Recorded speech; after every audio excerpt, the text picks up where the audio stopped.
Welcome to DAO Deep Dives, where we interview DAO founders, core DAO contributors, and everything else on the periphery of decentralized autonomous organizations. All right. Hello, guys. Super excited to have another episode of DAO Deep Dives going on today with Rene, who is involved in a couple of DAOs, actually. I'll let him talk about this throughout the episode. But yeah, welcome, Rene. Hey, Solf. Hey, Thank you for having me. Good to meet you, Sven. Good to see you, Solf. totally. You seem like you're on an island somewhere. I am. I live in Portland, Oregon, where it rains for 8 months out of the year. And every winter, when you're 5 months into cold, wet misery, you get to a place of mental break. And right at that cusp of insanity, my wife and kid and I leave and get the fuck out to Hawaii, where I'm enjoying the last day of sun I'll have for another couple months because we're flying home later today.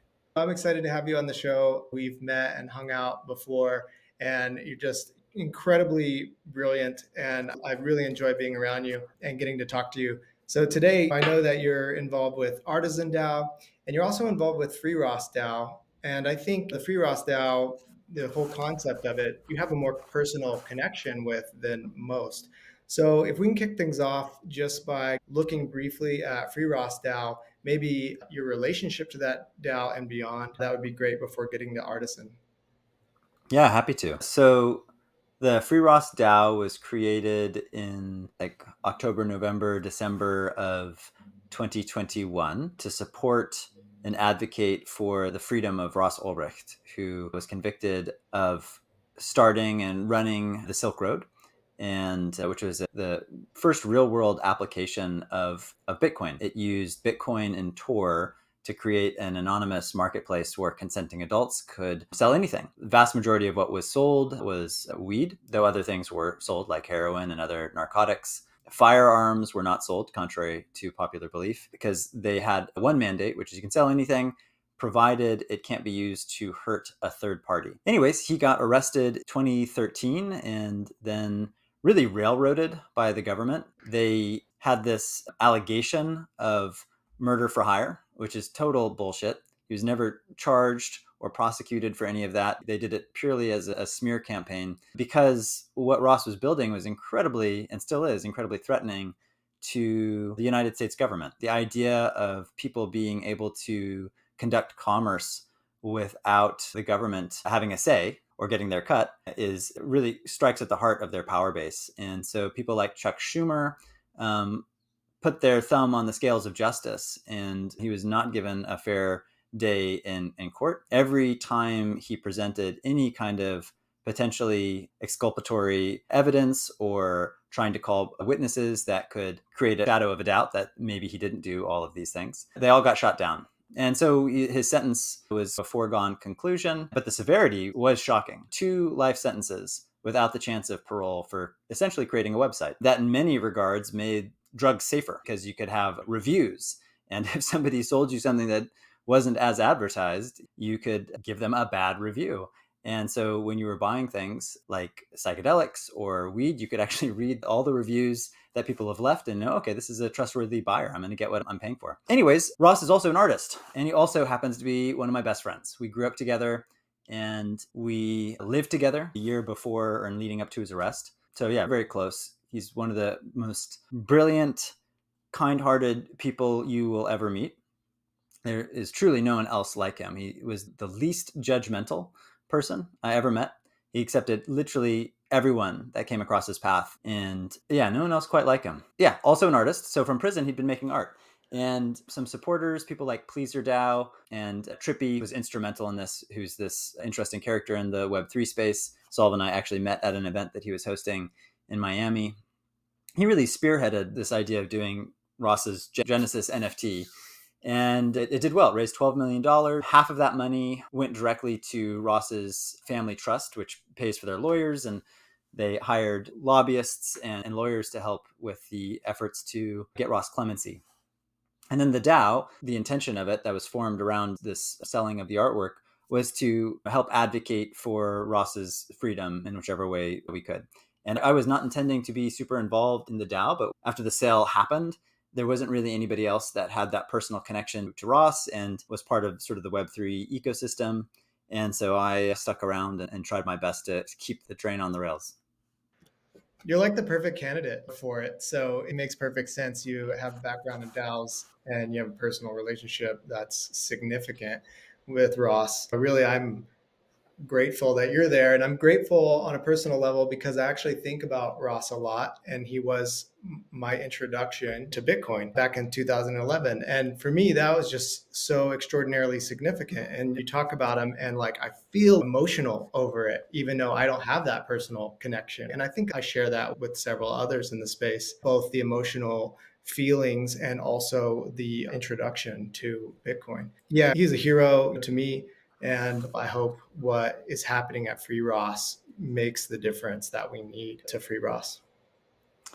Me too. I think the thing that the Free Ross DAO did that was unambiguously good was raise a significant amount of money that went directly to Ross's family, who's leading their legal efforts. They received about $7 million of the 12 million, which I think was great. But to be honest and transparent, I think the DAO outside of that has really struggled to find a way to have the kind of impact that we hoped it would have. And there's a whole lot of reasons for it, but I think ultimately having DAOs that are for something that's super important, like a person's freedom. And I know the Assange DAO, which I raised a lot of money. It was more than Ross. I think they raised like 50 million or something. It was crazy. Who their DAO was supposed to support Julian Assange in a similar way. And they came after the Free Ross DAO and we were in coordination with them. And so I know that the Free Ross DAO and the success we had there was an inspiration for them as well. But they struggled with the same kind of thing, which is just, it's really difficult when the stakes are incredibly high to have a group of strangers coordinate in a way that is in alignment with the very specific needs and strategy of a legal defense and the sort of chaotic, wild nature of flat, informally hierarchical, but not really DAO structure where it's just very challenging. And we've, I think, struggled with figuring out an area that we can operate in that doesn't step on the toes or go counter to whatever strategy the family has. And Ross can't and hasn't been organizing or leading the DAO. He's just been watching it from afar and then communicating to me as, don't do that kind of stuff. Like we were going to originally do a bunch of media projects like film, documentaries, and we spent the first couple of months having meetings with major studios and major directors, which is my background in film. So it was an area I felt very competent in. And the idea was to do the kind of big media projects that haven't been released that are pro Ross. Like there's been a number of movies and documentaries, but not with his support. He's been completely uninvolved in those, and they really sensationalize who he was and really paint him as a criminal, which he was not. And so we were going to do a bunch of movies to tell Ross's side of the story, but that proved to be something that he was still not comfortable with. And so I think ultimately that DAO has proven to show a lot of the challenges and limitations of these decentralized organizations. I think they work better when it's not so high stakes and when it's something that having a lot of different directions and creative avenues is okay and good and fine and beneficial. You need to be super specific and super careful. DAOs are not the right structure. It sounds like, if I can jump in for a second here, one of the things I was wondering actually about how you came to the decision, or collectively maybe, to make this a DAO beyond the NFT sale, because I think the centralized nature by what the cause for this organization is, which is Ross himself, right? Like naturally you want to have him have ultimate say over what happens because it's his life. It's his life, yeah. And legally he can't do that because he got arrested and convicted under the same statute they take down mob bosses. So you wouldn't want like a mob boss organizing external organizations and directing them from inside. So I get why he's not allowed to, but yeah, it makes it impossible to coordinate in any kind of efficient way. Okay. Let's put a pin in the structure and like I guess the pros and cons of like actually setting up a DAO for a specific reason.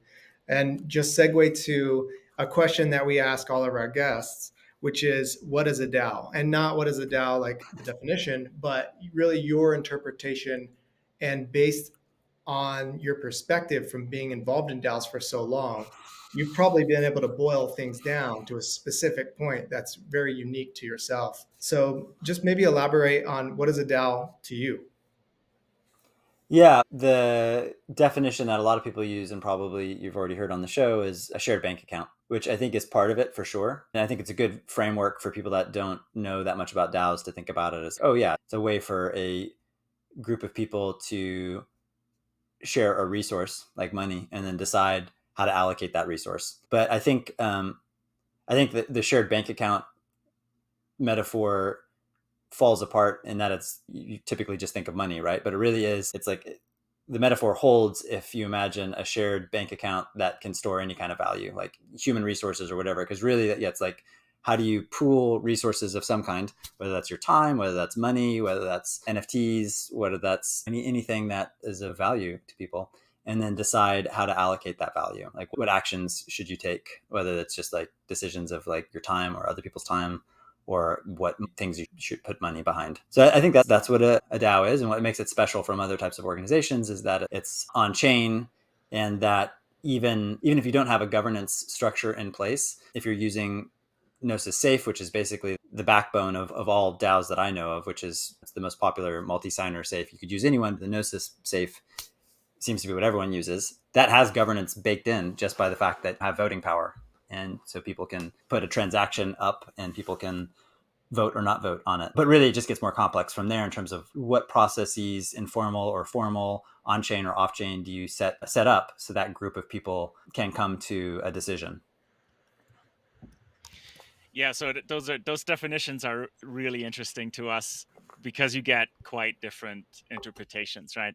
There's a couple of camps we already see shine through. The more scientific definition, if you want, and then some people are just like, who cares? Like, it's just an organization. Why do you need to call it DAO? But we talked about Free Ross DAO, but you're also involved with Artizen Fund, right? Which is a DAO. So what is Artizen all about? Tell us a little bit about it.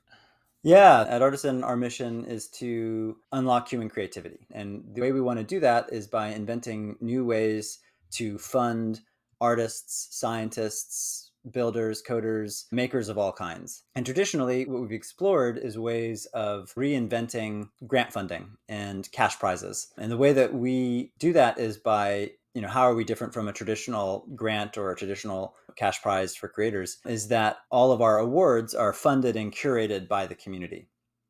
So at my last company, we ran a company that funded VR and AR projects. And we would do probably 10 to 20 projects a year that we would fund, and we'd fund them in the like a couple $100K to a couple $1 million range. But that was it didn't scale, right? And the biggest bottleneck was like, it takes a lot of time and energy to figure out which projects you should back. And it's very similar to the problems that VCs find themselves in when it's about getting deal flow, that you want to see a lot of deals, but then it takes a lot of time to do due diligence and to curate, to find the projects, the startups that are worth backing. And I think it's the same problem for funding creative endeavors, whether that's art, science, technology, or design, any creative project. Assuming you have capital, like the biggest bottleneck becomes how do you do really high quality curation at scale? And the only way to do that, I'm convinced, is to have a really good system for allowing many people to partake in that curation. And so we've experimented with a ton of different systems. We've been building this product and experimenting and playing for over 3 years now. And we've awarded close to $1 million in prizes and funding. And the system that we've settled on that works pretty well is allowing anyone that fits the broad eligibility requirements of, it's got to be original, show us something we haven't seen before. It's got to have some real world impact. Like, how is this going to transform people's lives? How is this going to revitalize communities? How is it going to regenerate ecosystems? There has to be some real world impact. And then it has to be somewhat feasible. So that's our broad curatorial mandate. And it has to be some project that's in or in between art, science, technology, and design. But that's a huge, huge top of funnel in terms of the types of projects that we accept. So we open to everyone. So when we get those submissions, we then have the members of the artisan community review all of those projects. They vote on the ones that they think are the strongest. And at the end of the review period, the top projects are curated for the official selection. And those official selection projects then each have a special type of NFT that we've pioneered called an artifact. And an artifact is very much inspired by the work that a lot of thinkers in sort of the regen space have been doing around impact certificates. Protocol Labs, one of our investors, specifically has been pioneering something called a hypercert.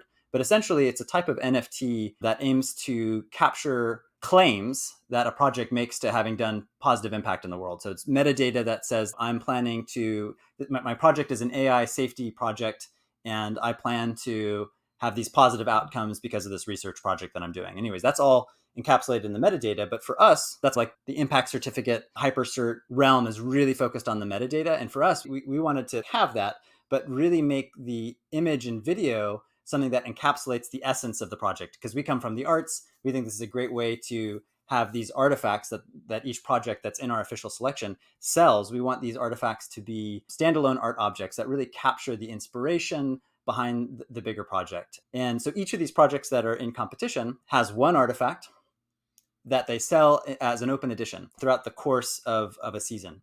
And whichever project sells the most wins the Artizen Prize at the end of that season's cycle. But all the projects that are in the official selection, they get to keep the funds from selling their work. So once you've made it into the official selection, you know it's a great opportunity to have a lot of collectors' eyes on your project and to help with the process of selling your work to help raise money for your project. And if you're one of the top 3 projects, you get a cash prize in addition to that funding. And the other cool thing about these artifacts is that that's what gives you voting power. That's what gives you access to being a member of the artisan community. So you get this interesting form of ownership where you're purchasing a unique NFT that's linked to a project that intends to have real world impact. And if it does have real world impact, if it changes AI safety, if it changes material science, or if it wins Academy Award or whatever, what we assume, the bet, is that associated artifact will appreciate in value in the same way that other artifacts do. So you're like making an investment in culture, but owning that artifact is also what gates membership in the overall artisan community. And so we've built this review app, back to the high quality curation thing. That's what gives you voting power. So if you don't have any artifacts, you can't vote, you can't participate in curation. But if you do, the more artifacts you own, the bigger your voting power. So if you have 10 artifacts, you could vote 10 times for each project that's in the running. And that was getting back to like, why are we DAO? What is the benefit? Why do we think of ourselves that way? Really, this is the main action of Artizen. The main thing that we do in the world is raise capital and then figure out how to distribute capital. And the governance is really just baked into the product, right? Where does the funding come from? You buy these artifacts. And where does the curation come from? It comes from owning these artifacts. And where does the money come from the prize? Well, we take a cut of each artifact sale and put it into a pot that's awarded to the top projects. So it's all of those decisions are baked into how the product works itself. So Artizen is very different from Free Ross DAO, where all these decisions have to be made on the fly. And for us, it's really governance is the product itself. And it's just governance for a very specific purpose, which is pooling capital and then allocating capital towards creative projects. So awesome. I think what would be cool for our listeners is to just be able to digest this by you telling us what kind of your favorite project that has been funded so far has been.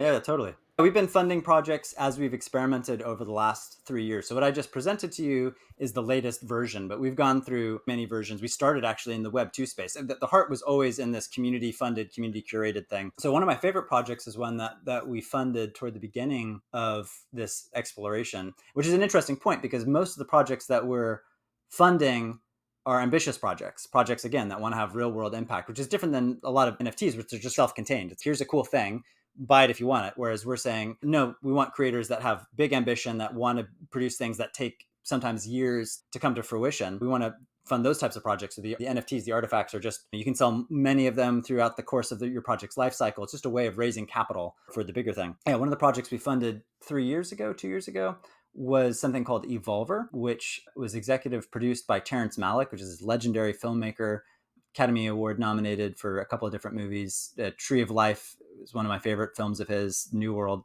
really amazing. And it had music by folks like Wu-Tang Clan and Johnny Greenwood from Radiohead. Just a phenomenally beautiful piece of art. And yeah, we gave a grant to that in 2020, just before the pandemic. I remember it well. And that's gone on to raise a lot of capital, millions of dollars. It's premiered at Tribeca and went on to the Venice Biennale.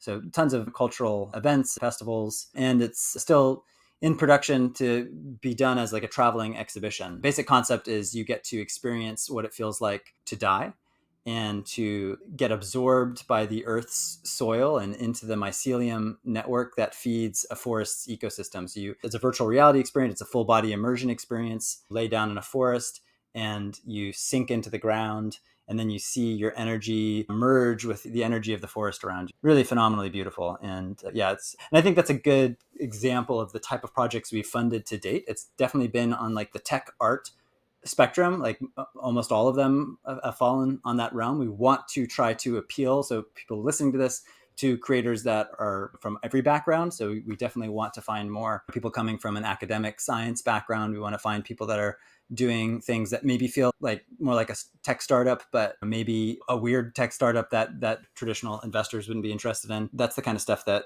we're excited about. That's pretty neat. So one like tiny little detail you mentioned there, like I very recently got into Wu-Tang quite a bit actually, which is not my musical background at all, because of the documentary. And the description you gave was so much beyond this, but I definitely need to check that project out. Sounds very interesting. Yeah, Evolver. RZA actually from the Wu-Tang Clan gave it its name. We didn't know what we were going to call it, and he was like, "You should call it Evolver." Very cool. So I'm sure Solve would love to dive into the art side of all of that and the creativity a little more as well. But I want to touch on, as he assumed rightfully, the reputation side of things, right? Like the artifacts you mentioned, they very much sound like the reputation kind of system you have in place, which ensures governance through people who have already been selected or qualified in a way, right? If your project has gone through, people have approved it, have given it quality or reputation, and now you can govern going forward. First of all, correct me if I'm wrong on that perspective, but then how did you overcome the cold start problem I see in most reputation systems today before you had artifacts? Yeah, we started this product as a Web 2 product. And so we didn't start with NFTs or artifacts, but it was this, instead of artifacts being the thing that gave you voting power, you would buy votes. So you donate to a particular award or grant, and then you get voting tokens in exchange. And that had a failure mode of becoming a popularity contest, where essentially whichever project had the richest or most engaged fans would get them to donate to the grant to get the most voting tokens, and then upvote their project the most. So it's very much like a Web 2 kind of failure mode, where Web 2, a lot of the default is popularity, because reputation is so hard to do. And Web 3 offered some potential solutions for that. And one of them is that it's a good way to turn like passive donors into active owners. So when you actually own something, it changes your perspective on how you make decisions, because you're financially incentivized to make good ones, we would assume, right? And so because how we run Artizen now, artifacts are the main store of value. We hope that when you become an owner, you don't think about just this is my buddy's project, so I'm going to vote for it. Maybe that's part of the decision. But also you're like, I want to actually have the overall ecosystem thrive and do well, because if it does, I'm going to economically benefit from that. So hopefully you just make better decisions. But the other big thing there is who gets to make the decisions, right? In our Web 2 version of the product, it was whoever had money could make decisions, right? Because you would buy votes, which sounds so creepy to buy votes, but it does have some benefits. So traditionally, there's a lot of different voting ways. So there's one person, one vote. Failure mode there is you have tyranny of the majority, where it doesn't allow you to express amplitude or the degree of intensity of your opinion. It's just, you could be like, meh, okay, I'm going to vote for it. You can have 49% of a group who's super impassioned by a thing, whatever the thing is you're voting on. And this is really critical to them. And then you could have 51% that's like, and that could be enough to overweigh the minority there. So that's not a good outcome. Voting with dollars is cool because it allows you to express how much you care about something. You care about it a little bit, you spend a little bit. You care a lot, you spend a lot. But not everyone has the same amount of money, right? So like that failure mode there is that it gives way too much voice to folks that just have money. So with Artizen, what we wanted to do was to really look at like the different stakeholders and make sure that they had something that felt like a balanced voice. And I am getting to your question of the cold start problem. But for us, the different stakeholders were people with money, right? If they're going to put money into the system, they've got to have a serious voice. So they are important. The other big stakeholder is the creators, right? Like we're building this whole thing for creators. So like they need to have a voice. And then there's the people actually building it, like the core team.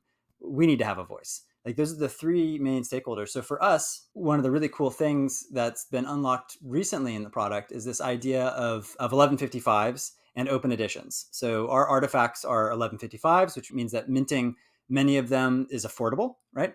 And because they're open editions, people with money can spend and collect as many as they want, right? And that sort of gives a really nice gradient of how much money a particular person, they can spend as much as they want, and they get that number of artifacts back. But we do that is unique because, again, artifacts are the store of value. They're what gives you decision making in the system. So whenever anybody buys a single artifact, we actually mint 3. So one goes to the person who bought it, the other one goes to the creator, and then the other one goes to our community treasury that the core team manages.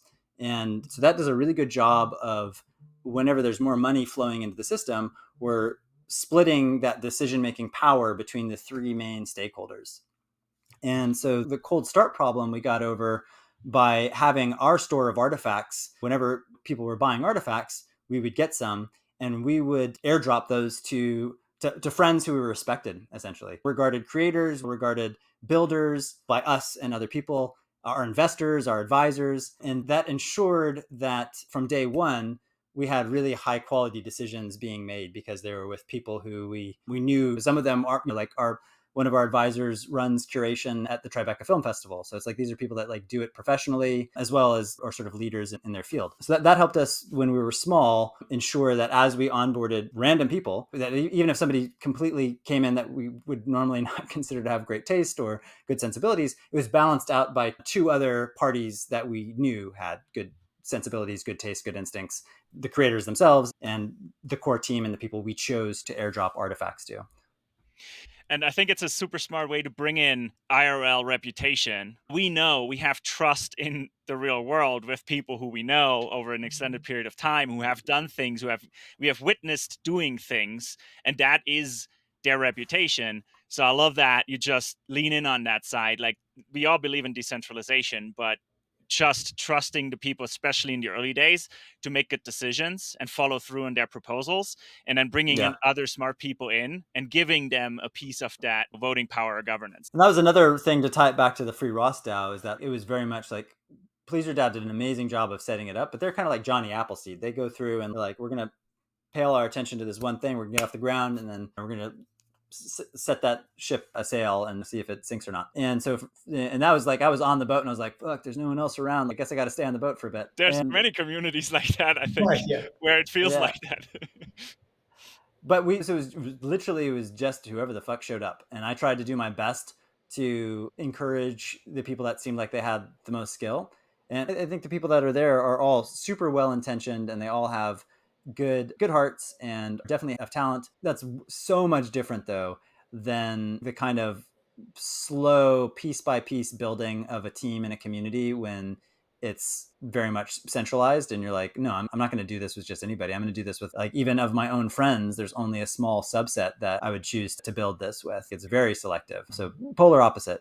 And I think they both have their place. I just think that for the free Ross's instance, like that, whoever shows up, let's figure out what this thing becomes, like that. But I feel much better with the very much progressive decentralization mode, where it's to properly decentralize authority and control once you get to product market fit, which we're at now. So it's nice to figure out, okay, now how do we really hand the reins over in a meaningful way? And like 99% of that should just be done in the product design itself.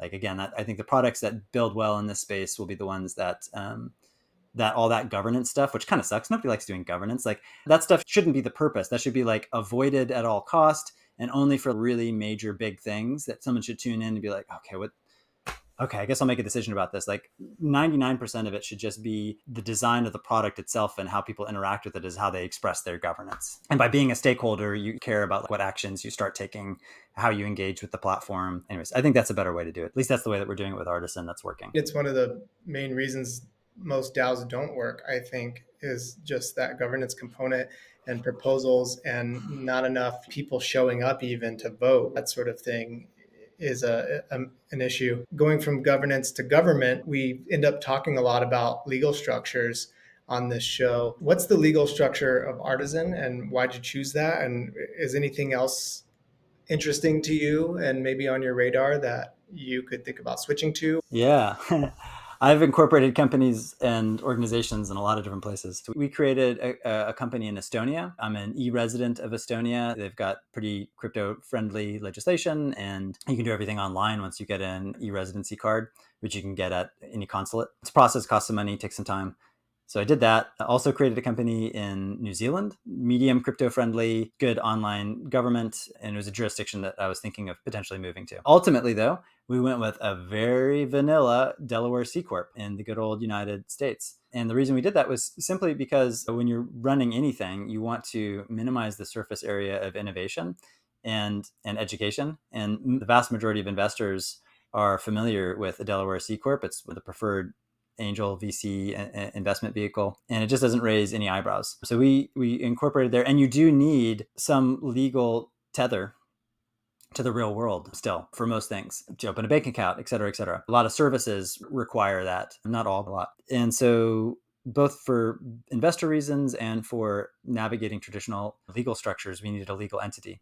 But when I raised capital, I always made it clear. I said, now you're going to get shares in this company. You're also going to get tokens. So we have a governance token, the ART token, and we inserted a clause in the investment contract that said you get pro rata tokens. You get shares and whatever percentage of share ownership in the traditional company, you get the same number of tokens. And I was just very explicit with our investors saying that the shares are a safety blanket. Like, our intention is not to get acquired. The intention is to grow this into the largest vacuum cleaner ever for sucking up capital and distributing it to creative people. Like, that's the goal. This is a project I want to spend the rest of my life working on. And that the main store of value is these tokens. So treat the tokens like the main store of value, treat the shares like a safety blanket. And we also worked with our lawyer to take the stance that the main entity around all of this is our decentralized DAO that has no specific legal jurisdiction. And that we think of our Delaware C Corp as really just a shell company, like a subsidiary, essentially. And the plan is to, now that we have product market fit over the next 2 years, is to work our way down the tech stack to remove all of the sort of Web 2 dependencies on needing to have that legal tether at all, as well as on the operational side of the business. Like right now, we pay people that work on the project in a mixture of crypto and USD. Definitely the plan is to phase out USD and to select for that in the hiring process. And just from a process perspective, establish at the outset when we're bringing on people that we pay in crypto, and all of our vendors, select them that we can pay in crypto, and select as many of those vendors too. Again, all the different services that we use, all the different companies that we partner with, whether it's for the product or other aspects of our business, just trying to insulate ourselves from the traditional fiat Web 2 universe, because I see a tremendous amount of instability. I see the US no longer as the unifying theory of global commerce, but I don't think they're going to go quietly into the night. I think that's going to be really messy. So I think it's going to be adversarial largely. And I think as a builder, I want to build. I don't want to fight. That's not my interest. But I also want to insulate my company as much as, or my organization, my DAO, whatever the fuck you want to call it, my project. I think of it as, honestly, I think of Artizen as an art project. And I think of myself as an artist, not as like a tech startup dude. So just trying to insulate as much as possible from that. But that's, again, you don't want to innovate on every front. So you want to just go, what's the plain vanilla, middle of the road default setting for everything besides the bit that I'm innovating on for my product? And then once you get your product down and you get product market fit, then you can look to bring innovation to every aspect of the project, or to mold it in a way that feels more authentic and natural to yourself and to the type of organization we want to build. So eventually the idea is that we close companies, and that whenever we needed those legal tethers, that we probably do it through like basically third-party providers, like companies that have legal jurisdictions, normal LLC or C Corp or whatever the legal entity is, and that we would just pay them in crypto to do a service or do whatever we need done in the real world, the fiat world. I think that structure will probably be doable now, and certainly will be doable in a couple of years. How far are we away from that? What you just explained, and being like full crypto, if you will. And then just another question that hopefully you can slide an answer to in there is, did you raise SAFTI, tokens and equity, or how did you approach that? Yeah, tokens and equity. It was again, plain vanilla safe document. We raised a pre-seed. This will probably get more complicated when we do a price round. I don't know which VCs, or if they would be as comfortable as the angels that we raised capital from, with just verbally saying you're getting both, but the tokens are the real thing. I don't know how that's going to play out, or if we even raise capital from that category of people. But yeah, we raised a couple $1 million on a safe with a paragraph or clause actually inserted that had the pro rata token stuff. So we didn't use a SAFT. We just used a traditional safe with just a clause inserted. Cool. And then you just think we're a few years out? No, I think you can do it right now. Just for me, it's like we didn't want to, like, we just wanted to do what was as easy as possible on as many fronts as possible, just because it's so hard to build a product.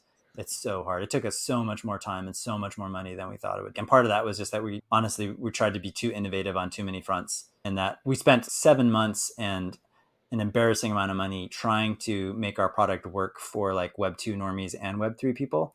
Like, we did all this work to allow people to make contributions on credit card that we would bridge to crypto, and that we'd set up a Magic Link wallet for them to get their NFT in. And it just wasn't providing a good user experience. Maybe we could have gotten there if we had another 7 months and another embarrassing amount of money to spend trying to make it deliver a good user experience. But as close as we could get it to, it'd be like a 20-minute sitting around waiting for shit to like process in the background, and high failure. It was not good. So killed all that and just went complete Web3 native. That's a good example of like how you just don't innovate on just the little tiny bit that you need to innovate on to deliver something new and magical, and just be vanilla everywhere else.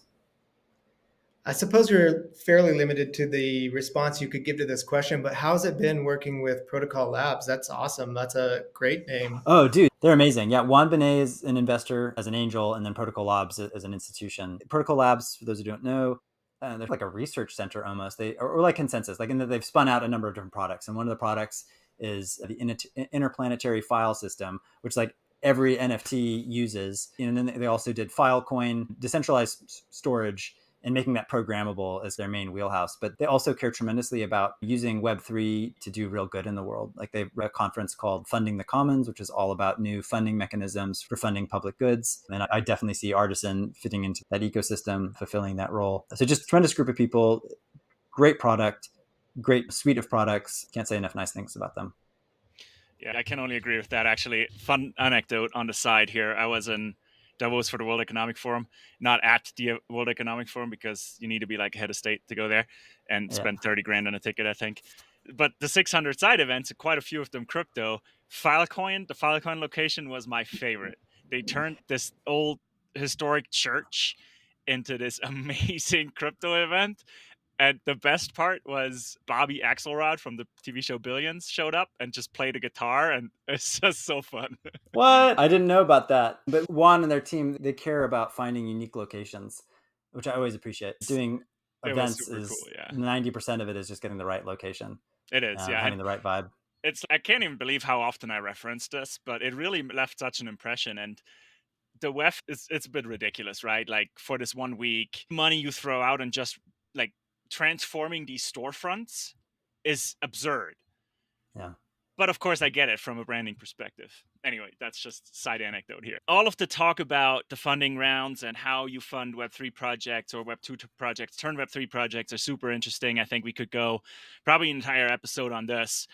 But I wanted to take it in a slightly different direction, which is, a lot of people would say a DAO is only a DAO if it runs on smart contracts.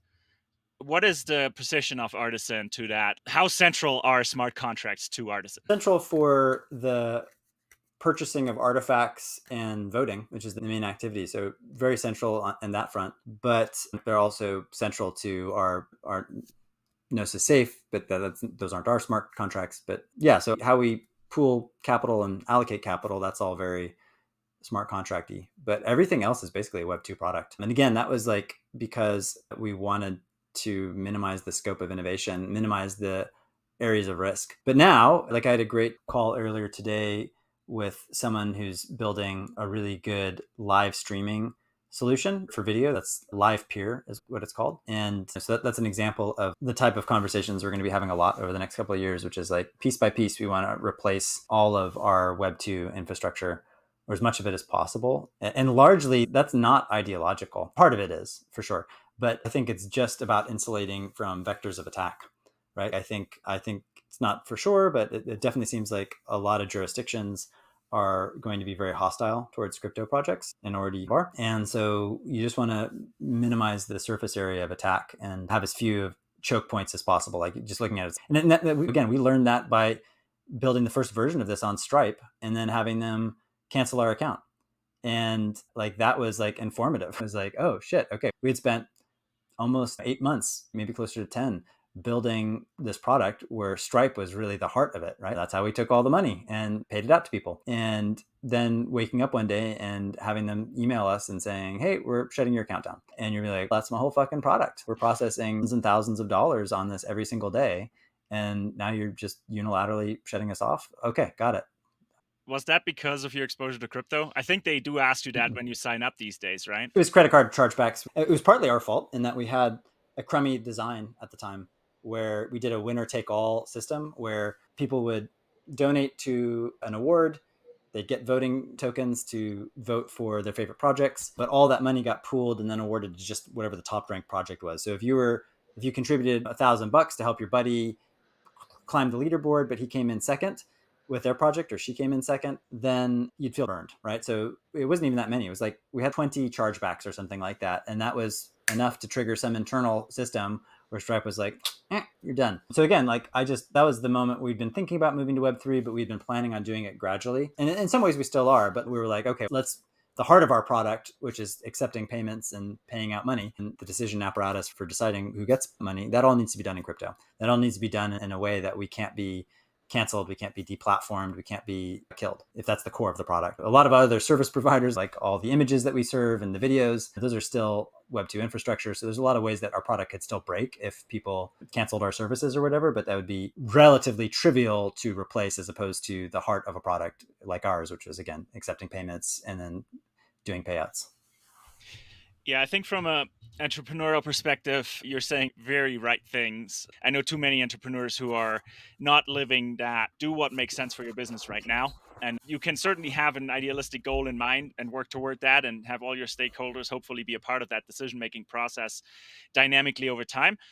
But let's dive in on that because we're certainly always trying to inform our viewers and listeners about the tools that are out there. And you can answer as much from the Web 2 as from the Web 3 angle if you like. But what are you using for tooling today and where are you going? We heard Safe, we heard a couple smart contracts, and maybe sprinkle in a why here and there. Yeah, sure. So yeah, I mean, our Safe, the Gnosis Safe is like the sort of, that's our bank account. That's where the money goes and before it goes out. We have custom smart contracts that we wrote to handle minting those artifacts and pooling that capital and then making sure that it goes to the right people. So when somebody buys an artifact, we split it proceeds in 3 ways. Some of it goes to the creator. Some of it goes to our prize funds that's pooled and then awarded to the top 3 projects at the end of the season. And then some of it goes to the core team's Gnosis Safe. So funds are split that way. And then at the end of the season, right now, we actually just manually set up a transaction to the top 3 projects based on the split that we have right now, which is the project that sells the most artifacts gets 70% of that pooled capital. The project that is the second in line gets 20, and the project that's in third gets 10%. And that's in addition to however much money they've raised from selling their artifacts. That last process is manual because we didn't need to build it. It's only 3 projects. That's a 5-minute operation. At some point, that'll get wrapped into our own smart contract where we have some escrow function that holds the capital and then distributes it accordingly. The other funds go out immediately, so it's not so much a honeypot. It's not like someone who's wanting to hack us or whatever. It's like there's not that much money in each transaction, and it gets paid out to the people. So whenever you pool capital and have it sitting there, that becomes a target. So we really felt like it was much better just have that to go to a safe. It's proven infrastructure.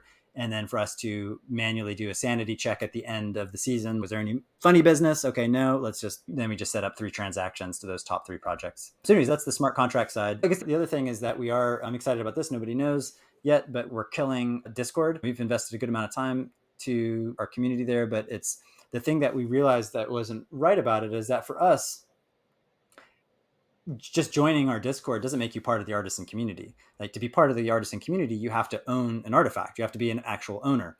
And so for us, we really wanted a Web3 native hub. So we're migrating to a product called Console that some really smart people that I actually met at one of the Protocol Labs events are building. It's a Discord replacement. And the cool thing about it is that everybody that'll be there is actually part of our community. It's a much more high quality group that you can form that are much more aligned as opposed to people that are just random people coming in as, hey, anybody looking for a job? That's fine, but we don't need to be that, right? That can exist somewhere else. Or if you're asking questions, like we use Intercom, another Web2 service, but that's our help center, that's our customer support, that's all that stuff. That's what that's built for. So I think being more specific around community, and I think Web3 is a great way to be more specific around what does it actually mean to be a part of this community, and improving it and having that on chain. So that's another bit of Web3 infrastructure. But that's honestly pretty much it. We're definitely going to drop those Web3 and Web2 components, our tools in the show notes for sure, because I hadn't heard about that Discord alternative. Console, yeah, it's really dope. Happy to introduce anybody that wants to the team. Great. I want to support them as much as I can. So cool. Yeah, we'll definitely drop that in the show notes. Rounding this out, I'd like to ask, where are we going with DAOs from here? If you could 10x the vision or 10x where we are now with DAOs, what does the future hold? What's exciting there? I think we'll probably stop using the term DAO, maybe not, but I think you'll have the same kind of variety that you have in the corporate and nonprofit space. Those are the two big bifurcated splits in the traditional legal entity thing. Everything from a joint venture, an LLC, a C Corp, all the different flavors of activity that you can build inside those legal wrappers, mixed with all the different legal wrappers you have around nonprofits, foundations, donor advisory funds, all of those different types of entities that you can have with traditional systems, you're going to have with DAOs. Really, I think what the big difference is going to be, is it an internet native organization, or is it a traditional tethered to specific legal jurisdictions organization? And which is primary. I think a lot of people will have both, but what is primary, what's secondary? And I think the things that stem from this DAO movement, whether they're called DAOs or not, will be the things where it's internet native, and that's where your home is. And you might visit the real world, but your home is internet native, and you don't bend the knee to any particular jurisdictions. You're sovereign. You'll have to hook us up with those folks, because I think we all hate Discord. I think it's not 50-50 anymore. I used to say we love hate, but for me it's definitely more hate these days. Oh no, it's just not fun. It's not fun. I don't like hanging out there. I'm always not having a good time there. We're happy to do that. And there's a lot of other people too. Backdrop is another really cool, Farcaster, and all the different clients that are using that. But Console is unique in that it's squarely trying to replace Discord. It's with group-based tools as the heart, as opposed to Farcaster and Backdrop, which are much more Backdrop's probably more like a LinkedIn kind of replacement, and Farcaster is obviously Twitter replacement. Amazing. So chill a little bit. How do people get in touch with you, with your projects? So basically everything that you communicate with when you go to artizen.fund. So it's ARTIZEN fund, FUND. That's the URL. And any link there that is communicating with Artizen will go to me. We're a small team, so you can hit me up there. My email address is Rene, RENE, @artizen.fund. On Twitter, I'm @RJ Pinnell. So that's how you can get in touch. The biggest shill is if you're a creator of any kind, artist, scientist, developer, designer, or someone working in the interesting spaces in between those disciplines, please submit projects to the Artizen Prize. We accept new projects on a rolling basis. Again, links for submitting are all over the homepage. So just go to artizen.fund and you'll find where to submit. And if you happen to be someone that has money, buy these artifacts, support some really cool projects that are doing good things in the real world. Rene, thank you so much for being here. This was fun. We will send people your way. We will put all these links in the show notes as well if someone didn't catch the spelling. So go look at that, go get in touch. Awesome. And send all the creative people toward Artizen and Rene. That was it. And I'm just a big fan of you and what you're doing. And I've also had the opportunity to meet other members of your team, and just a group of phenomenal human beings. Big fan. Thank you. Likewise. And that's a wrap. Spin and Solve are your hosts for DAO Deep Dives, a podcast about all things DAO. Thanks for tuning in. Till next time.